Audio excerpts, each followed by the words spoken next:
Ireland.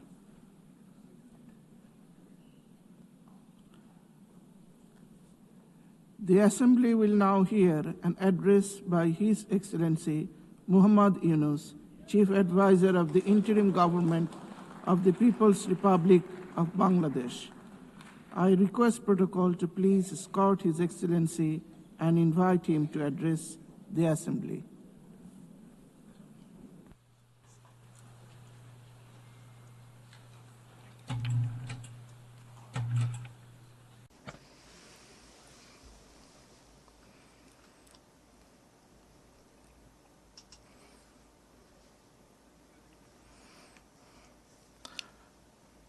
Assalamu alaikum wa rahmatullahi wa barakatuhu.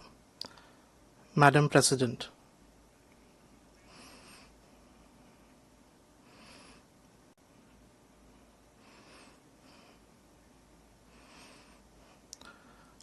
I congratulate all member states on the 80th anniversary of the UN Charter.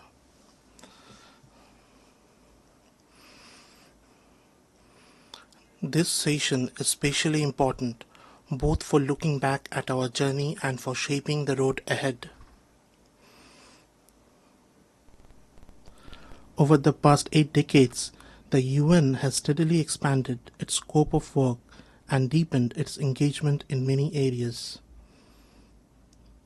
It has played an indispensable role in advancing peace and security, in promoting human rights, in improving lives across the world, and in upholding justice, fairness, and equality. Because of the UN, today more than 130 million vulnerable people in 120 countries receive urgent food and humanitarian support. Nearly 45% of the world's children are immunized through its efforts. Its agencies stand by those in distress, delivering food, clean water, sanitation, vaccines, and other life-saving services in every corner of the world. At the same time, we have also witnessed the limitations of the UN in resolving conflicts between states and in confronting major global challenges. Yet, on the whole, its role has been overwhelmingly positive and beneficial for humanity. Madam President, last year, in this August Assembly, I spoke to you from a country that had just witnessed a popular uprising. I shared with you our aspirations for transformation. Today, I stand here to tell you how far we have come on that journey. Out of every 100 people on this planet, nearly 3 live in Bangladesh. But our story is not important because of our numbers, nor because of our geopolitical location. Our story matters because it is a reminder of the extraordinary power of ordinary people. It matters because it inspires hope among nations everywhere that no matter how deep the crisis, no matter how impossible the solution may seem, the path to renewal is never lost. Madam President, Bangladesh was born in 1971 through a bloody struggle for equality, for human dignity, and for social justice. Yet the very rights for which we shed blood so much, the very freedoms for which we sacrificed so much, have been denied again and again over the past 5 decades. Time and again, spearheaded by our youth, the people of Bangladesh have risen, endured sacrifice, and reclaimed those rights. This year, we mark the first anniversary of the July uprising. It was our youth who stood up. It was our youth who defeated tyranny, and it was our youth who opened the path to a new journey of building a just and equal society. The responsibility to carry that vision forward was placed on my shoulders and those of my colleagues. Rebuilding a devastated economy and state demanded nothing less than profound institutional reforms. We could have chosen the easy path, reforms imposed by executive order. But we chose the hard path, reforms built through inclusion and sustained through consensus. We chose the path that endures. Our goal is clear: to create a democratic order where power is balanced, where no autocrat can ever return, where no elected leader can destroy democracy, and where those who are meant to protect the people can never again prey upon them. To realize this vision, we established 11 independent commissions on governance, judiciary, elections, public administration, law enforcement, anti-corruption, women's rights, and other vital areas. These commissions consulted citizens, studied deeply, and produced detailed proposals for reform. To anchor these reforms in permanence, we created a National Consensus Commission, which brought together more than 30 political parties and coalitions. Its aim was simple yet historic: to forge a collective pledge that transcends party line.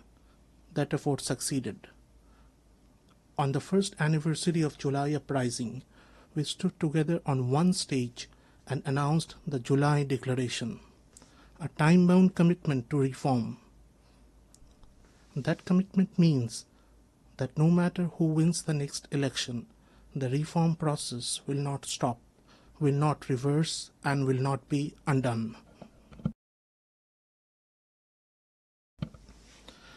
Now, as we prepare for next elections in February next year, we remain steadfast in carrying forward reforms that place citizens at the center.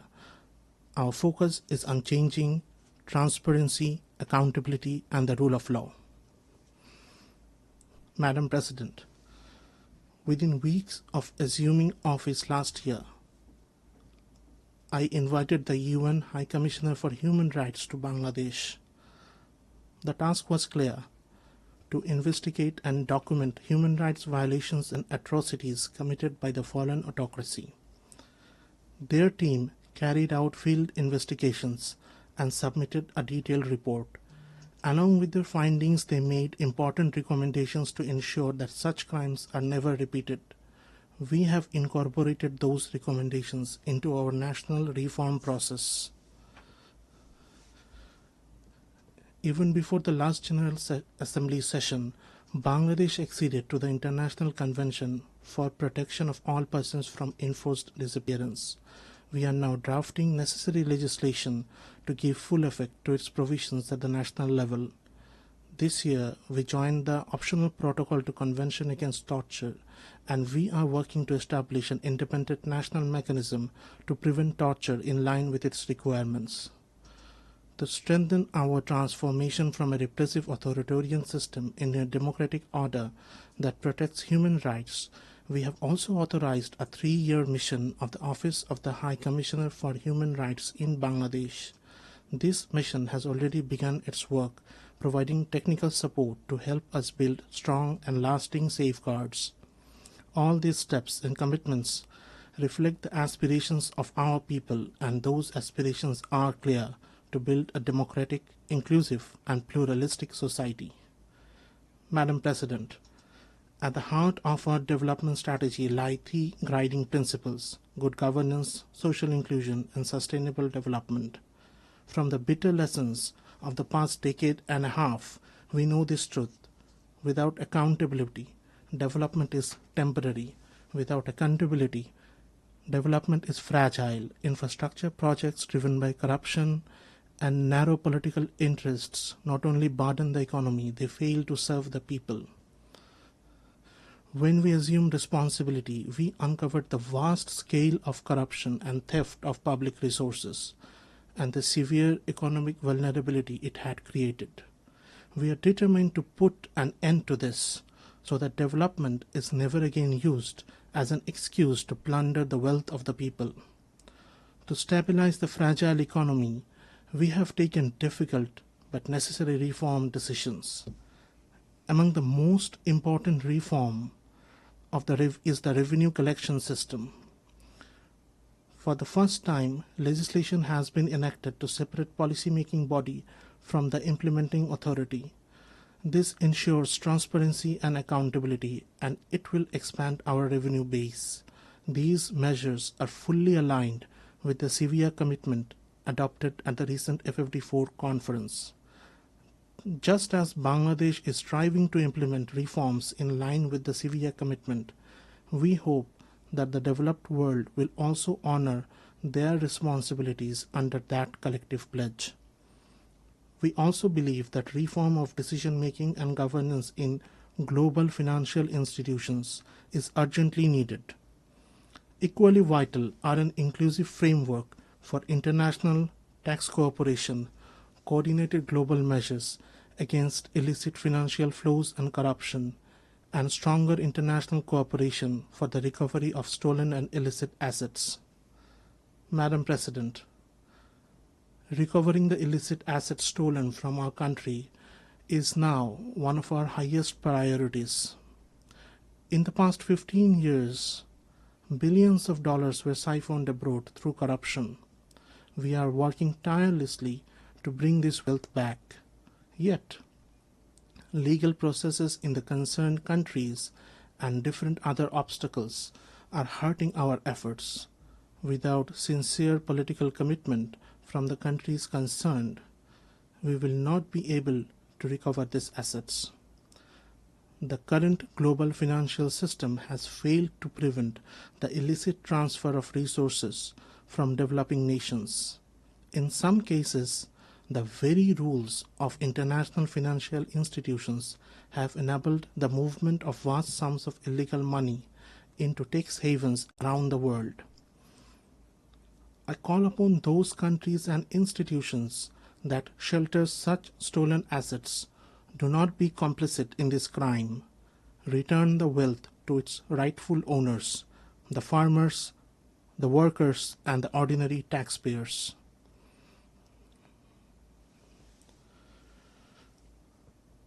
I propose the adoption and enforcement of strong international regulations to prevent the plunder of resources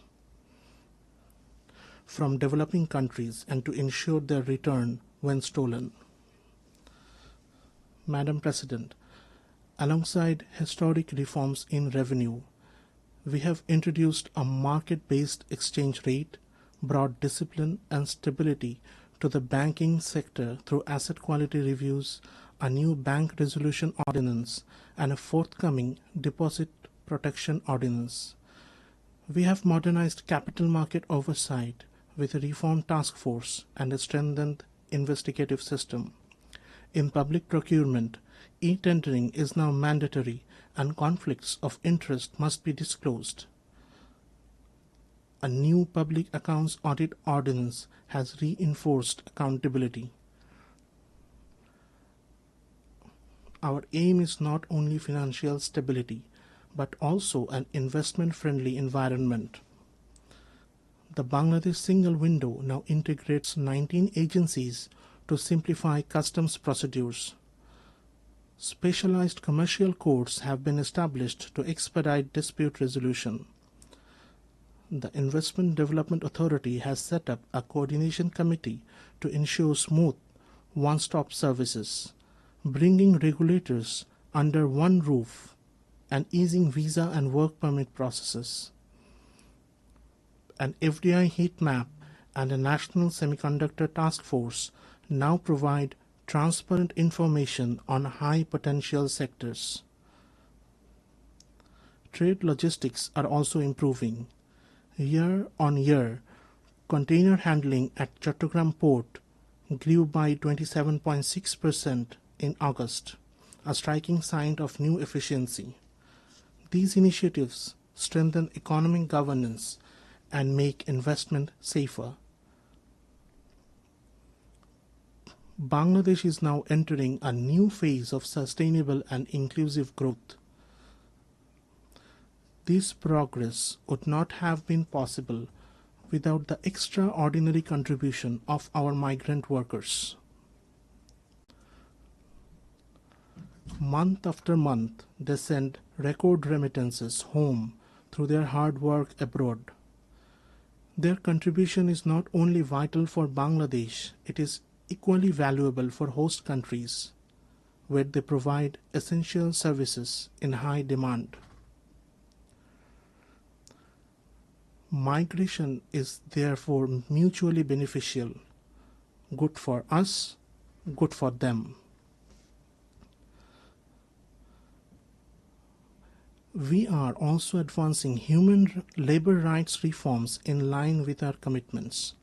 A committee has already been formed to implement the recommendations of the Independent Labor Reform Commission.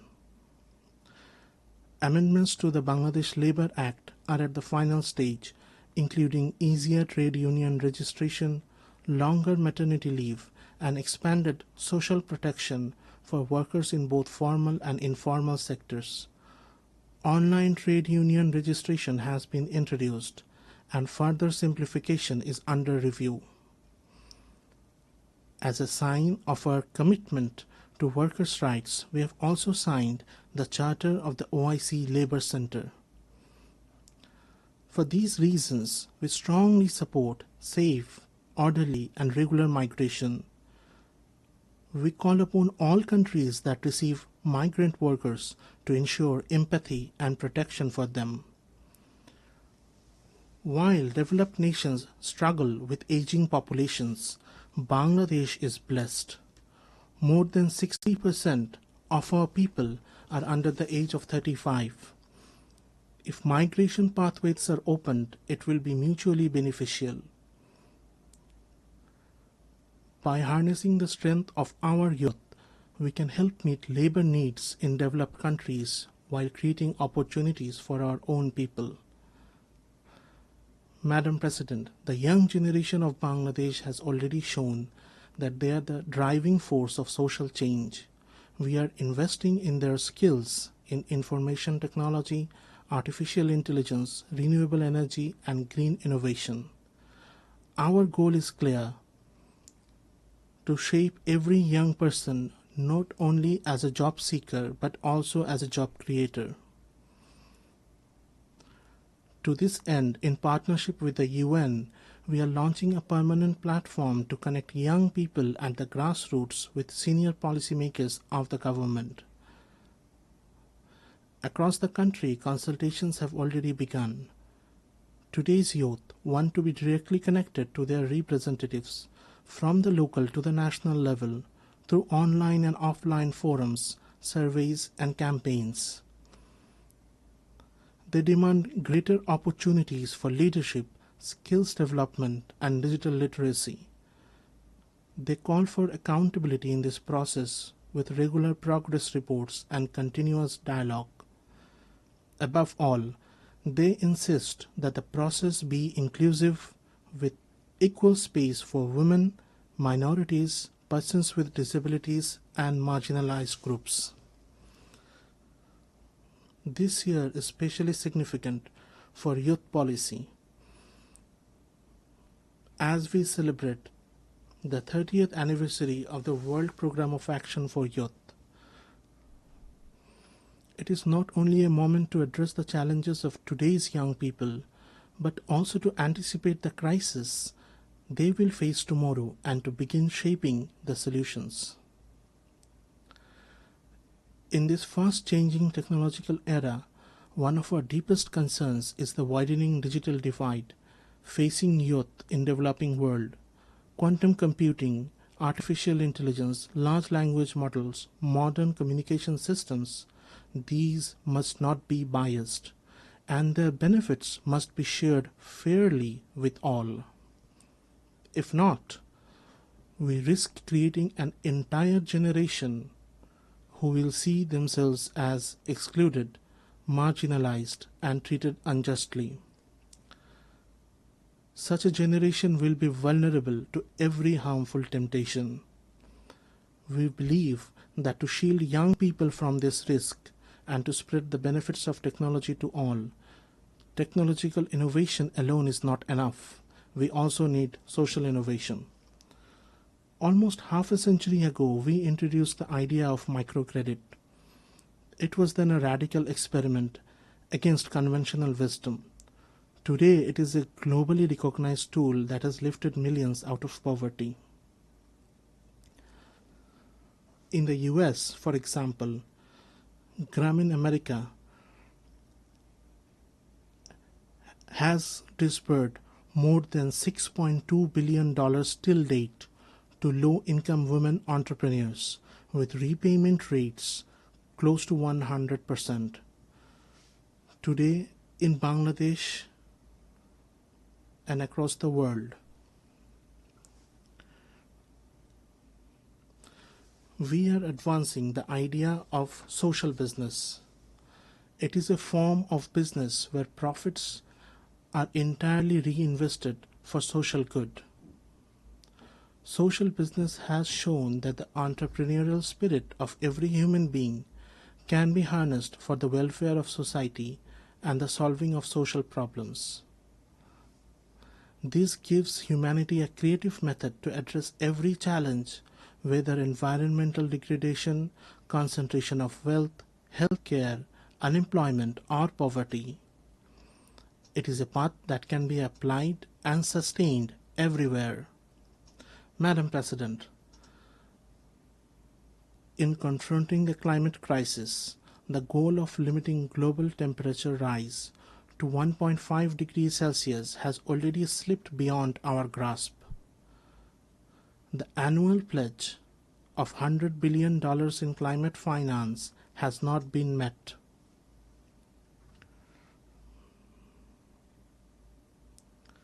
Worse still, the small sums that are dispersed are often shown on paper as many times larger than what they really are. This is unacceptable. For the sake of our children's future, we must act now. The Loss and Damage Fund must be made fully operational. Efforts to mitigate climate change must be intensified, but adaptation must be given equal priority, and adaptation must be locally determined, locally led, and locally managed.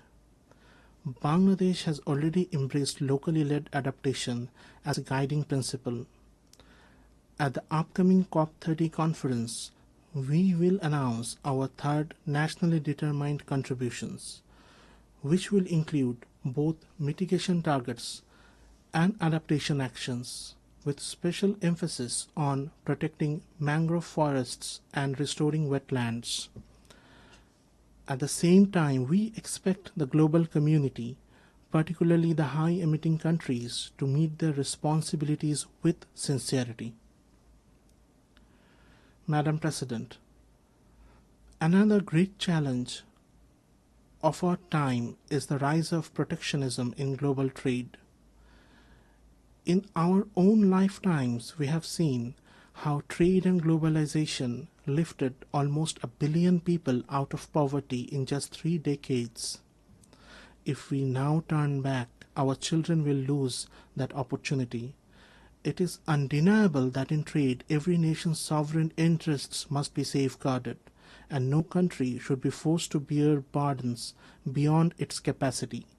But for the sake of global peace and prosperity, there is no alternative to open, fair, and rules-based trade. We must also expand the role of social business in global trade. A growing share of development assistance must be directed towards spreading social business worldwide. My generation has witnessed how a system of interdependent economies made conflict too costly and helped preserve peace. Today, more than 120 armed conflicts are raging across the globe. If economic interdependence collapses, these conflicts will only multiply, development will falter, and peace itself will be destroyed. Madam President, the ongoing conflict in our neighboring country Myanmar has created a situation of deep concern for the entire region. It threatens not only regional stability, but also the prospects for the safe return of the forcibly displaced Rohingya sheltered in Bangladesh. 8 years on, the Rohingya crisis continues without any solution in sight. Moreover, Bangladesh faces a slow but regular flow of the Rohingyas seeking protection. Evidently, deprivation of rights and persecution of the Rohingya rooted in cultural identity-based politics continue in Rakhine. Reversal of the process of marginalization of the Rohingya cannot wait any further. Most of the discriminatory policies and practices that made them vulnerable can be reversed, and remedial measures can be advanced without waiting for a comprehensive national political settlement in Myanmar. There must be a political solution to the problems in Rakhine involving the ethnic stakeholders there so that the Rohingya become part of the Rakhine society with equal rights as equal citizens.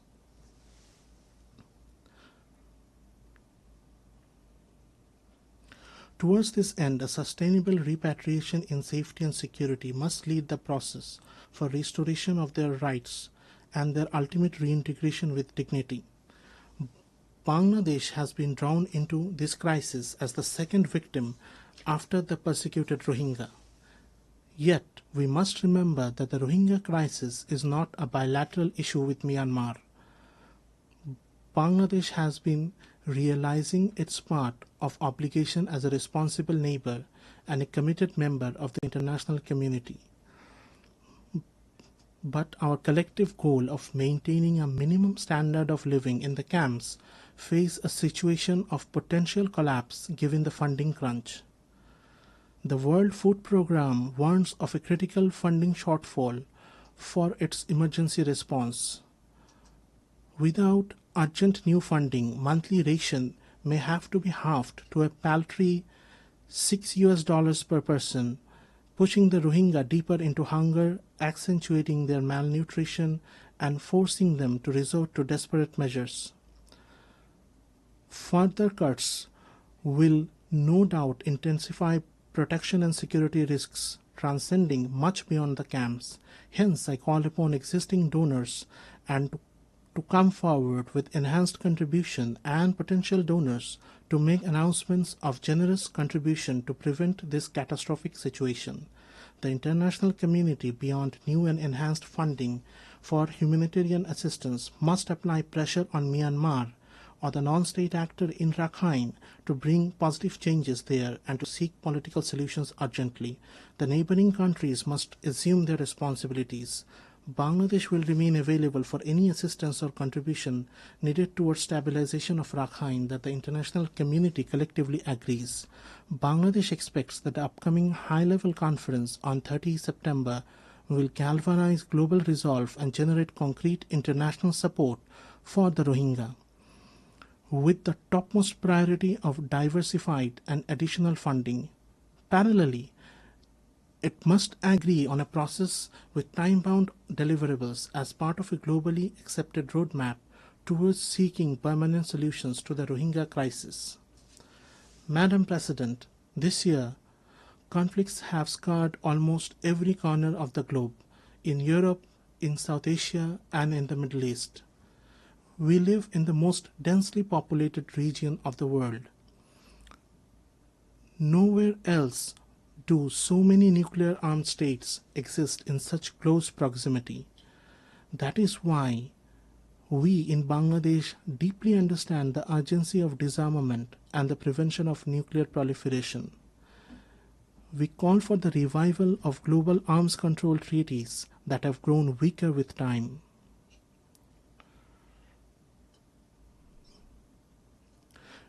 We renew our call for the establishment of nuclear weapon-free zones, particularly in the Middle East and South Asia. At the same time, we reaffirm the right of every nation to use nuclear energy peacefully with full transparency. As a responsible nation, even before commissioning our first nuclear power plant, Bangladesh this year acceded to the Joint Convention on the Safety of Spent Fuel Management and on the Safety of Radioactive Waste Management under the IAEA. By doing so, we reaffirm our commitment to the highest standards of nuclear safety and transparency. Madam President, I have always spoken the language of hope. I have never believed in frightening people into action, but today I must depart from that habit, for the truth before us is frightening. I must warn, extreme nationalism, geopolitics that thrive on suffering of others, and indifference to human pain are destroying the progress humanity has built through decades of struggle. Nowhere is this tragedy more visible than in Gaza. Children are dying of hunger, civilians are being killed without distinction. Entire neighborhoods, including hospitals and schools, are being wiped from the map. We do agree with the UN Independent International Inquiry Commission that we are witnessing a genocide happening live. Unfortunately, on behalf of the humanity, we are not doing enough to stop it. If this continues, neither future generations nor history will forgive us. On behalf of the people of Bangladesh and of conscientious citizens across the world, I once again make a strong appeal. The two-state solution must be implemented now through the establishment of an independent state of Palestine with East Jerusalem as its capital. Only on the basis of the pre-1967 borders, with Israel and Palestine living side by side in peace, can justice be done. Madam President, in Bangladesh, we believe that we must build a culture of peace, one that rests on the values of tolerance, non-violence, dialogue, and cooperation at every level of society. For more than 3.5 decades, Bangladesh has stood among the leading contributors of UN peacekeepers. This is living proof of our enduring commitment to global peace and security. Even today, nearly 6,000 Bangladeshi peacekeepers are serving in some of the world's most volatile regions under the UN flag, and 168 of our peacekeepers have made the ultimate sacrifice in line of duty. Research has consistently shown that UN peacekeeping missions are more sustainable and effective than unilateral interventions. We therefore call for clear and achievable mandates and adequate funding for peacekeeping operations.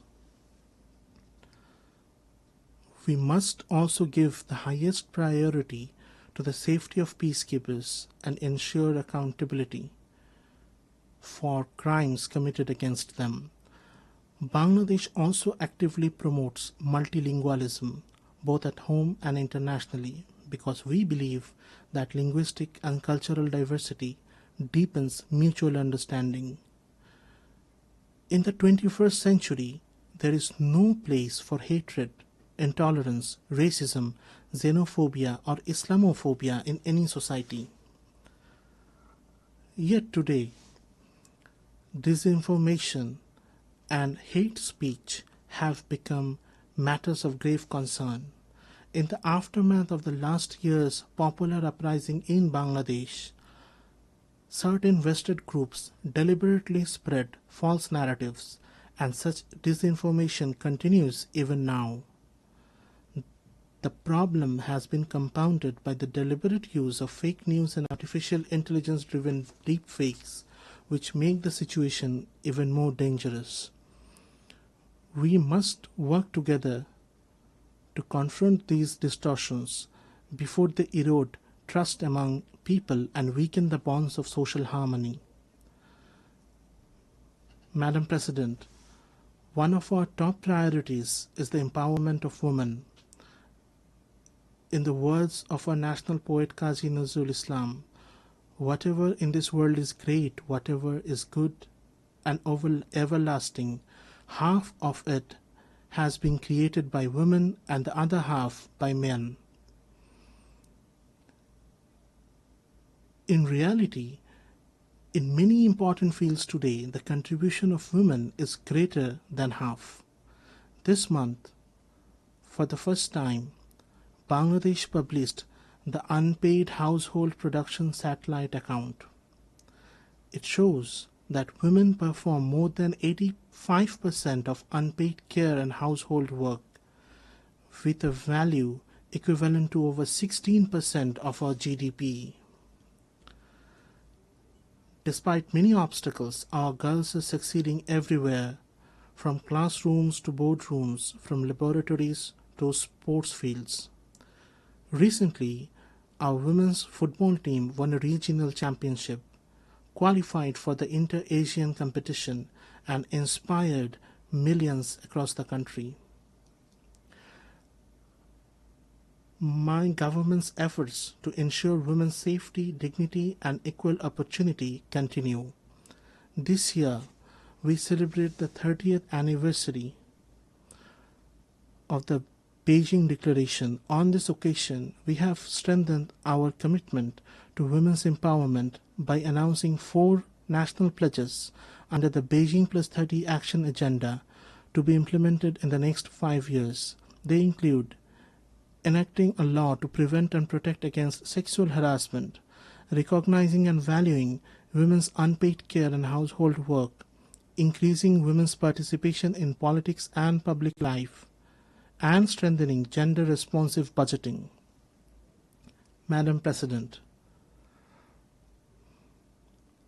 Bangladesh is committed to regional cooperation based on mutual respect, transparency, and shared prosperity. Through initiatives such as BIMSTEC, BBIN, Asian Highway, SASEC, we are advancing regional connectivity and trade. At the same time, we have expressed interest in joining effective regional forums like ASEAN, and we are working toward that goal. We also call for the revitalization of the South Asian Association for Regional Cooperation, SAARC. Established 4 decades ago, SAARC achieved notable progress in its early years and laid a strong foundation for regional cooperation. Despite political deadlock, its institutional structure remains intact. We believe SAARC still holds the potential to deliver welfare to the hundreds of millions in our region, just as ASEAN has done in its own. For shared development, there is no alternative to regional cooperation among neighbors. And when it comes to the use of shared natural resources, fairness and compassion must guide us. Bangladesh is firmly committed to peaceful regional cooperation in this area. That is why, as the first country in South Asia, we have recently joined the UN Water Convention. Madam President, centuries of political exploitation, plunder of resources, and structural inequalities have created today's stark realities of uneven development. A decade ago, when we agreed on the 2030 agenda, we were filled with hope that the world would change course and move toward the right path. Yet the reality today is sobering. Progress toward the SDGs has fallen dangerously behind. The gap in development financing continues to grow, while the flow of official development assistance is shrinking. We urge donor countries to reverse this trend and to honor their commitments. We are in the process of graduating from the category of least developed countries to that of developing countries. Enhanced cooperation from the international community, in particular the relevant entities of the UN, is essential to ensure a smooth and sustainable transition. In this regard, we commend the work of OHRLLS and other relevant UN entities. We call for further strengthening of this office to enable more effective support to the LDCs and other vulnerable countries.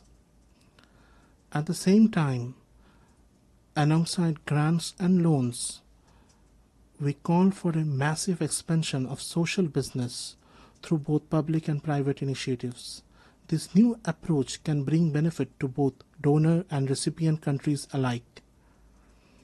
It can inspire, it can encourage, and it can take human creativity to new heights. Madam President, we acknowledge the contribution of UN to Bangladesh's progress and development. We reaffirm our full confidence in its three pillars: peace and security, development, and human rights. At the beginning of my statement, I said that over the past 8 decades, the UN has shown time and again that multilateral diplomacy helps humanity live together in greater harmony. Yet, on its 80th anniversary, we must acknowledge that multilateral diplomacy is under strain. The tensions of unequal bilateral relations have once again proved that multilateralism remains our last and best resort. To keep the UN, the custodian of multilateralism, alive and vibrant, we call for full transparency and sincere dialogue among member states. The United Nations must continue to evolve and adapt if it is to meet today's challenges and fulfill our collective aspiration for multilateralism. In this spirit, we welcome the Secretary General's UN 80 initiative, but we must also insist reform must not weaken multilateralism or silence the voices of developing countries. Reform must have one goal only: to bring about real and positive change on the ground. Madam President, last year our people proved that injustice in this world is not eternal. They proved that change is not only possible, it is inevitable. We must remember that the challenges ahead cannot be met by any single country alone. And we must also remember that in today's world, where one nation falls into crisis, when crisis erupts in one corner of the globe, the security of the whole world is put at risk. We must move forward with the dream of building a world of 3 zeros. Our young generation will grow as the soldiers of that dream. Before them will stand 3 goals: zero carbon, zero wealth concentration, and zero unemployment. On this foundation, they will build their world. Let the dream of a 3-0 world be the dream of all nations united in this assembly. With this hope, I conclude my statement. I thank you all.